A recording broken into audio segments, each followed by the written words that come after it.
Un motif qu'Oda semble apprécier tisser dans One Piece, avec Luffy son héros comme vecteur, c'est la répétition, comme un son et son écho. Le motif de l'écho sert à faire résonner la nature et les actions du héros, à travers un jeu de dualité, que ce soit au niveau des personnages ou au niveau des péripéties. Et c'est ce qu'on va voir avec cette vidéo.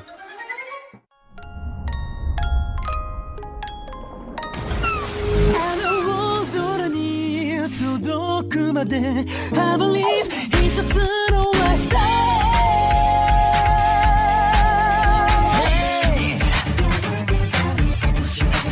Research the music. Le premier écho structurant One Piece est évidemment le voyage de Luffy qui suit les traces de Goldie Roger, en passant par des lieux où le roi des pirates est déjà passé, et croisant des personnages qu'il a lui-même connus lors de son voyage. Ainsi l'histoire même de One Piece se voit être l'écho d'une histoire précédente. Sur le voyage également, Luffy passait un seuil en arrivant à Sabaody, mais en réalité c'est pas le premier seuil du voyage de Luffy.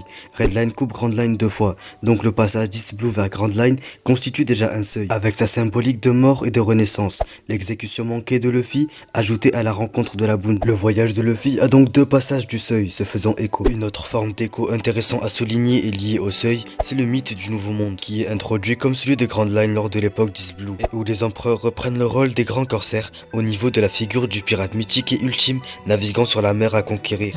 Sur les événements se faisant écho à travers les péripéties de Luffy, il y a également le sauvetage de Nami et Robin autour de la figure de la promesse et du sacrifice, ou encore l'attaque du cœur du gouvernement mondial pour sauver tour à tour Robin et Ace. Et là aussi, il y a le motif de l'écho, de la répétition d'une figure. Le jeu de l'écho touche sur le travail des personnages. Autre que Luffy qui suit les traces de Roger, il y a Barbe Noire, le double idéologique, et Ace, le frère partageant la question de l'héritage, qui sont chacun l'écho d'une facette de Luffy. Et que dire de Kobe qui désire, à l'image de son ami Luffy, conquérir le titre suprême dans la marine. Plus subtil et sans doute moins évident, ce sont les personnages de Zoro et Usopp. Oda leur réserve une place de choix dans son récit et leur construit une relation privilégiée avec Luffy. Usopp, c'est l'aventurier qu'il y a en Luffy. Il est la résonance de sa nature aventureuse et il grave tous les aspects, comme les rêves et l'exploration, et également ce que Luffy ne peut pas exprimer, pour ainsi compléter la figure de l'aventure, comme l'astuce, la peur et le don du conteur. Zoro, c'est le guerrier qu'il y a en Luffy. Il est la résonance de sa nature guerrière et pousse au bout les attributs de la voix du guerrier. L'art du combat comme art de vie,